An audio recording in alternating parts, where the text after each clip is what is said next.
Hello, welcome to my channel. আজকের recipe গন্ধরাজ কাতলা ভাপা। তার জন্য লাগবে কাতলা মাছ। কাতলা মাছটাকে ভালো করে লেবু রস, নুন আর হলুদ দিয়ে 30 মিনিট মতো ম্যারিনেট করে রেখে দেবো।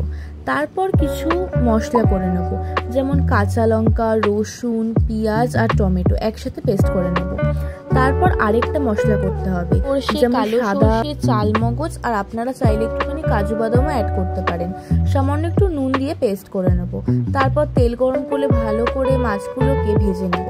তারপর দিয়ে দেবো সে করে রাখা আদা, রসুন, লঙ্কা, পেঁয়াজ, টমেটোর সেই পেস্টটাকে ভালো করে কষানোর পর দিয়ে দেবো একটু হলুদ গুঁড়ো, লঙ্কার গুঁড়ো। তারপর ভালো করে মশলাটা ভাজা হয়ে আসলে দিয়ে দেবো সেই করে রাখা ওই পেস্টটা, যেটা কালো সরষে, সাদা সরষে আর চালমগজ দিয়ে করে রেখেছিলাম সেই পেস্টটা। এবার গ্রেভিটা ভালো করে ফুটে আসলে উপর থেকে ভাজা মাছগুলো দিয়ে দেবো। তারপর উপর থেকে দিয়ে দেবো একটু কাঁচা লঙ্কা কুচি, ধনে পাতা আর স্লাইস করে রাখা গন্ধরাজ লেবুর টুকরো। তারপর ভালো করে 5 মিনিট লো ফ্লেমে রেখে ঢাকা দিয়ে রাখলেই তৈরি হয়ে যাবে গন্ধরাজ কাতলা ভাপা। গন্ধরাজ কাতলা ভাপা কিন্তু খুব ইজি এবং টেস্টি রেসিপি। এটা যেমন খুব সুস্বাদু তেমনই খুব তাড়াতাড়ি হয়ে যায়। আপনারা কিন্তু অবশ্যই রেসিপিটা ট্রাই করবেন। বাই।